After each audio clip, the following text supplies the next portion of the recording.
लकोरियों की समस्या से मुझे हाथों पैरों में दर्द और शरीर में बहुत थकावट सी होती थी, वाइट पानी निकलता था और मैं बहुत परेशान हो गई थी, स्मेल भी आती थी, बार बार कपड़े भी चेंज करने पड़ते थे। इतने टाइम से मैंने इन चीज़ों जो सी खट्टी चीज़ें मैंने बिल्कुल भी 18 साल से 28 साल से मैंने बिल्कुल खाई नहीं है, बिल्कुल भी। आप सब भाई बहनों को जय मसीह की।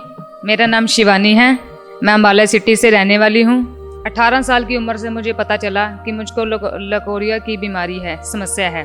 तो मैंने घरेलू लोगों ने कहा मैंने घरेलू नुस्खे किए, संतरे और दूध पिया और भी बहुत कुछ खाया मैंने कि ये कर ले वो कर ले। मैंने कहा मैंने सब कुछ करके देख लिया।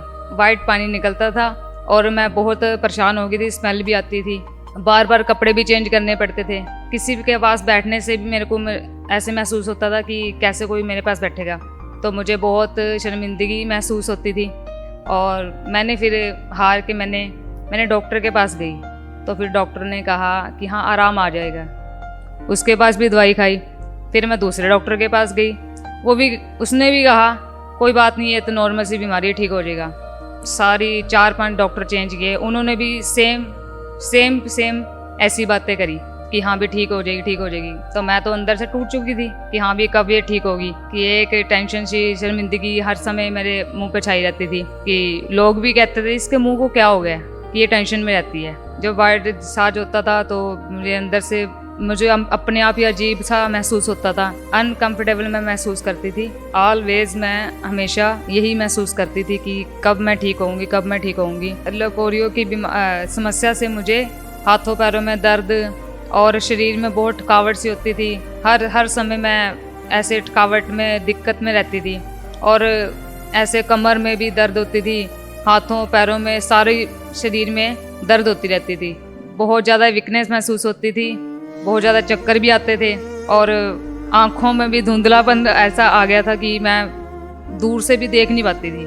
मैं एक यंग एज में थी, तब भी मुझे ये धुंधलापन दिखता था। तो मैंने फिर भी और बहुत सारे लोगों ने कहना शुरू कर दिया कि मुझे इस प्रॉब्लम के कारण मुझे ना कैंसर हो जाएगा। फिर भी और ज़्यादा मैं टेंशन में पड़ गई। डॉक्टर ने कहा कि ये चीज़ें खट्टी चीज़ें बंद कर दे, अचार बंद कर दे, जो सी मेरी फेवरेट थी वो भी चीज़ें मेरे को कह दिया कि बंद कर दे। अचार, लस्सी, दही सब कुछ बंद कर दिया।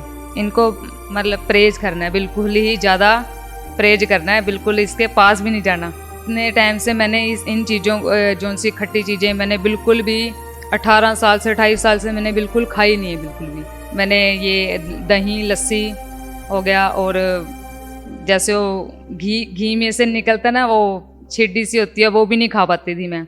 गर्म चीज़ें जो सी मेरे को पसंद है वो भी नहीं खा पाती थी। करेला हो गया, लोगों को खाते हुए देख के मेरी भी इच्छा होती थी कि मैं भी खा पाऊँ। डॉक्टर ने पूरा परहेज बोला था मेरे को कि ये बिल्कुल खानी नहीं है, बिल्कुल भी।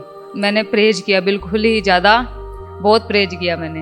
दिन प्रतिदिन ये समस्या ठीक होने के बावजूद फिर भी ये बढ़ती जा रही थी। घर में बच्चे भी थे, हस्बैंड था, सास ससुर थे, सबको भी देखना था। इस प्रॉब्लम में पड़ के मैं बहुत ज़्यादा और भी टेंशन होती थी कि बच्चे कौन पालेगा, कौन नहीं, हस्बैंड को कौन देखेगा। इस समस्या के कारण मेरे शरीर में पूरी तरह जकड़न रहती थी, मैं कोई भी काम नहीं कर पाती थी और मैं जैसे झाड़ू लगाना, पोछा लगाना कुछ भी कर नहीं पाती थी। मुझको थकावट बहुत ज़्यादा होती थी और मेरे शरीर में ऐसी जकड़न जैसे रहती थी जैसे किसी ने बांधा हुआ है। बार बार वॉशरूम में जाके मुझको ये ऐसी इस समस्या से मुझको बहुत एलर्जी, अपने आप से घिन आने लग जाती थी कि मैं ऐसा कुछ हो जाए मेरे को, मैं ख़त्म हो जाऊँ बिल्कुल ही।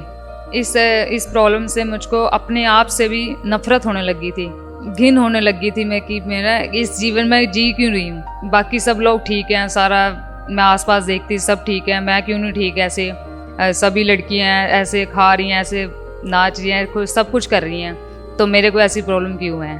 इस लकोरिया की बीमारी को मुझको 28 साल हो गए थे कि मैं ऐसे सोचा मैंने कि ये ठीक हो ही नहीं पाएगी बिल्कुल भी। तो मैं अंदर से भी टूट चुकी थी, तो मैं परेशान भी रहती थी, रात को नींद नहीं आती थी, 2-2, 3-3 बजे तक मुझको नींद नहीं आती थी। मैं इसी टेंशन में रहती थी कि मैं क्या करूं क्या नहीं, बस ऐसे ही रहता था बिल्कुल भी। मैंने 5-6 डॉक्टर भी चेंज किए, सब कुछ मैंने घरेलू नुस्खे भी किए, मैंने जो डॉक्टर ने कहा वो सब कुछ किया मैंने, तब भी मेरी ज़िंदगी में कोई भी बदलाव नहीं था। ये समस्या ठीक होने के बावजूद मेरे जीवन में ये समस्या ऐसे बढ़ती जा रही थी कि मेरे शरीर में बहुत ज़्यादा थकावट थी। मुझे 28 साल हो गए थे इस समस्या को जूझते हुए। बिल्कुल भी कोई भी कहीं किसी प्रकार का मुझे फ़र्क नहीं पड़ा था। सारे डॉक्टरों ने सभी ने कह दिया ये आराम आ जाएगा, आराम आ जाएगा। मुझे आराम ही नहीं आ रहा। एक डॉक्टर ने, एक मेरे को साथ वाली कोई पड़ोसन थी, उसने भी कहा कि ये तो लाइफ टाइम के लिए है, ये तो ठीक नहीं होने की। बस मेरे को सुसमाचार दिया कि प्रभु यीशु मसीह चर्च में जाओ तो चर्च में आप चंगे हो जाओगे, आप चंगे हो जाओगे। तो मैंने कहा कि ये सारी चीज़ें तो मैंने कर ली, अब कैसे आराम आएगा।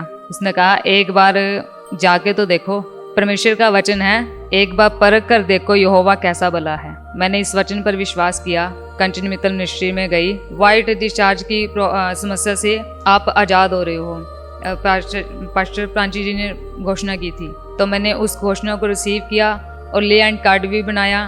और उसके जब प्रांची जी ने प्रार्थना की, मैं काफ़ी दिन तक इस समस्या को चेक करती थी। मेरे अंदर विश्वास आया कि तू चंगी हो गई है। तो मैंने उस पवित्र आत्मा सामर्थ्य मुझको महसूस हुआ कि मैं चंगी हो गई हूँ। 28 साल की बीमारी से मैं बिल्कुल, उस समस्या से, वाइट डिस्चार्ज से मैं बिल्कुल आज़ाद हूँ। अब मुझे कोई वाइट डिस्चार्ज नहीं है, कोई थकावट नहीं है, कोई कुछ भी नहीं है मुझको। मैं प्रभु का धन्यवाद करती हूँ और छुटकारे के लिए और इस चंगाई के लिए भी मैं प्रभु का धन्यवाद करती हूँ। परमेश्वर की दासी का भी धन्यवाद करती हूँ। उनकी प्रार्थना के द्वारा मैं चंगी हो गई। आप सबको जय मसीह।